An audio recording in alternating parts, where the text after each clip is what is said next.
Ndagusuze nkwifuriza amahoro n'imigisha bituruka ku Uwiteka. Uyu munsi turagana ku cyigisho kivuga ngo umwanzi ubarimo.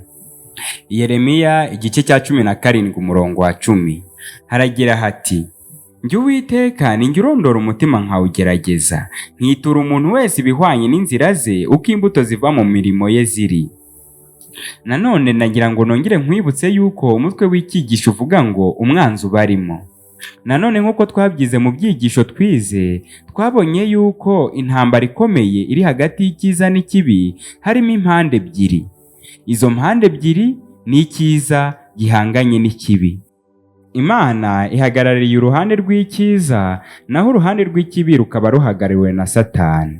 Muri iri somo twasomye muri Yeremiya igice cya 17 umurongo wa 10, Njye Uwiteka ninjye urondora umutima nkawugerageza, nkitura umuntu wese ibihwanye n'inzira ze uko imbuto ziva mu mirimo ye ziri, rigaragaza ko Uwiteka amenya uruhande buri wese aherereyemo. Iyo twongeye tugasubiza amaso inyuma tukareba ku by'Abisiraheli, tuhabonera urugero rwiza rugaragaza uko Uwiteka yitura buri wese. Mu gihe Abisiraheli bumviraga ndetse bakubahiriza isezerano bagiranye n'Uwiteka, buri gihe intsinzi yarabonekaga. Ariko iyo birengagizaga isezerano bagiranye n'Uwiteka, buri gihe cyose baratsindwaga. Gutsinda kw'aba Bisiraheli ku rugamba ntikwabaga gushingiye ku mubare w'ingabo zabo, ubuhanga mu ntambara cyangwa amayeri babaga bafite mu ntambara, ahubwo kwabaga gushingiye ku Mana y'inyamaboko ku rugamba yabaga iri kumwe nabo.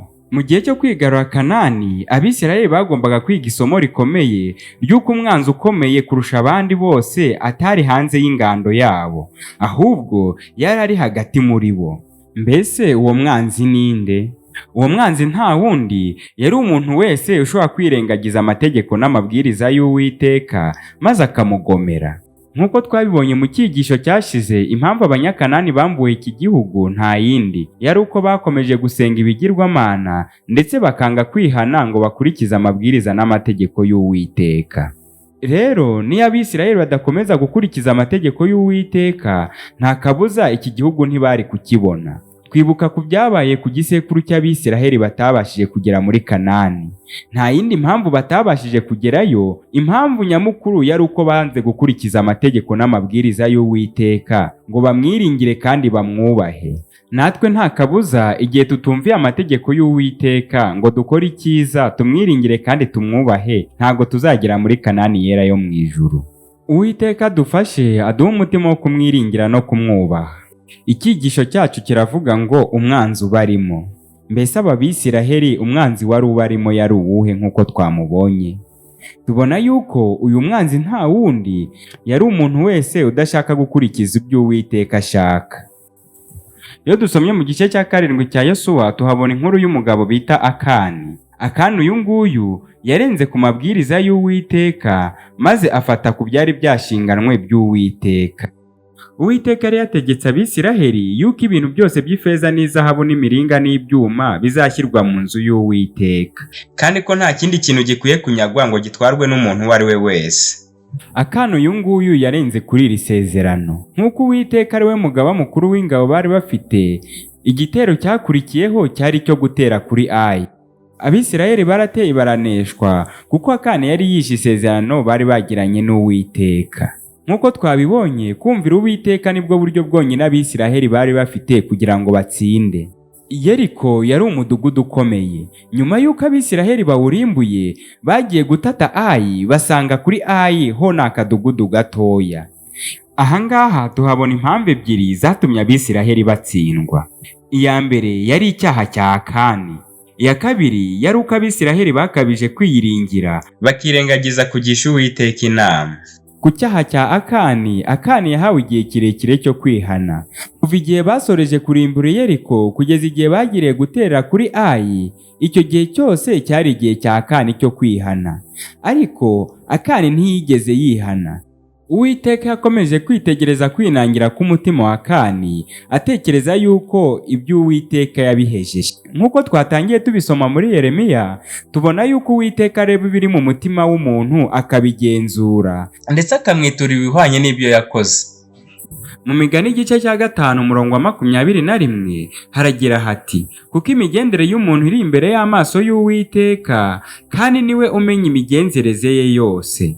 Uwiteka yamenye imigenzereze ya Akani rugikubita, ariko arindira yuko Akani yakwihana igihe kirekire, kugeza igihe umugaragu w'Uwiteka Yosuwa yagiriye imbere y'Uwiteka amusobanuza impamvu batsinzwe. Akani umutima we wari ukinangiye. Uwiteka yatanze uburyo bwo kuvumbura uyu muntu wari watwaye ku byashinganywe by'Uwiteka, ariko impamvu yabutanze yari ukugira ngo Akani ahari arebe ko yakwihana. Nuko Uwiteka abwira Yosuwa yuko agomba kubwira iteraniro ryose ry'Abisiraheli bakiyeza, ndetse yababwiye n'impamvu ibyo bintu bigomba gukorwa. Nta yindi yari uko bagombaga kumenya uwatwaye ku byashinganywe n'Uwiteka. Akani ibyo byose yarabyumvaga akavunira ibiti mu matwi. Kugeza ubwo Akani afashwe nibwo yatangiye gutekereza yuko yakwihana. Igihe cyo kwihana kwa Akani cyari cyarangiye, kuko Uwiteka yari yamaze kubona yuko ikimutera kwihana ari ubwoba ndetse n'ikimwaro byari bimuteye bitewe n'uko yari yamaze kuvumburwa. Ahangaha tubona Uwiteka agaragara nk'umuhamya ukomeye w'ibintu bibera mu rwihisho. Igihe abandi batamubonaga, igihe yari yabihishe, Uwiteka we yaramurebaga. Inshuro nyinshi natwe hari byinshi dukorera mu rwihisho, ariko kubyaturira Uwiteka ngo tubyihane bikatunanira. Uwiteka byose azabigarura imbere y'amaso yacu. Kwihana kwawe n'uyu munsi igihe cy'imbabazi kitarakurangiriraho. Ushobora kwibwira yuko igihe cy'imbabazi kidateze kukurangiriraho, ariko ejo cyangwa ejo bundi ntabwo uzi igihe uzapfira. Ibyo Akani yakoze byagennye iherezo rye. Nawe ibyo urimo urakora ubu ngubu nibyo bizagena iherezo ryawe. Mbese ubona iherezo ryawe rizaba ryiza bitewe n'ibyo ukora? Nyuma y'uko umwanzi akuwe mu Bisiraheli, Abisiraheli tubona batera kuri Ayi bwa kabiri ndetse bakahanesha. Ibi ngibi bitugaragariza yuko Uwiteka yishimira umuntu wese wemera kwihana icyaha. Abisiraheli bakuye ikizira muri bo. Natwe uyu munsi turasabwa gukura ibizira mu mitima yacu. Nimba ukora icyaha ukagira ibyo ukora nkana kandi ubizi, uyu ni wo munsi wawe wo gukura icyo kizira mu mutima wawe, maze Uwiteka akakwishimira. Gutera bwa kabiri kuri Ayi bakahanesha byahamije ubushobozi no gukomera kw'Imana. Byahamije yuko Imana ariyo yari kumwe n'Abisiraheli, kandi bihamya yuko Imana ariyo yari yiyoboreye iyo ntambara. Icyaha simusiga cyagejeje Akani ku kurimbuka cyari gishinze imizi yacyo mu kwifuza. Igitangaje kandi kigatera ubwoba muri iki gihe ni uko kwifuza bifatwa nk'icyaha cyoroshye kandi icyaha rusange kidakwiriye guhabwa agaciro. Ariko iki cyaha nicyo cyarimbuje Akani. Akani yemeye icyaha cye, ariko kwatura kwe kwari kwatinze kugira ngo bimugirire akamaro. Ubwo icyaha cye cyari kitagihishwe nibwo yemeye ukuri. Mbese natwe ni kangahe kwatura nk'uku kutubaho? Nshuti yanjye nkunda, hari itandukaniro rikomeye cyane hagati yo kwemera ibyakozwe nyuma y'uko bimaze kugaragazwa no kwatura ibyaha bizwi gusa natwe ubwacu n'Imana. Akani ntaba yaratuye yatiringira ko gukora atyo biri bubuze ingaruka z'icyaha. Nyamara uku kwatura kwe kwabaye ukw'imburamumaro, ahubwo kwabaye igihamya yuko igihano yahawe yari agikwiye. Nta mutima umenetse yari afite, nta guhindura imigambi, nta no kuzinikwa icyaha byari muri we, ahubwo ubwoba bw'igihano nibwo bwamuteye kwihana. Uyu munsi twumvisha ibya Akani, ariko se wowe bimeze gute?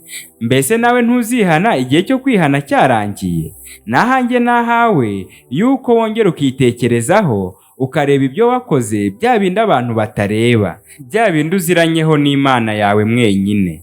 Uwiteka dufashe dukomeze tumwubahe kandi tumwumvire, ni mu izina rya Yesu, amen. Reka dusoze dusenga.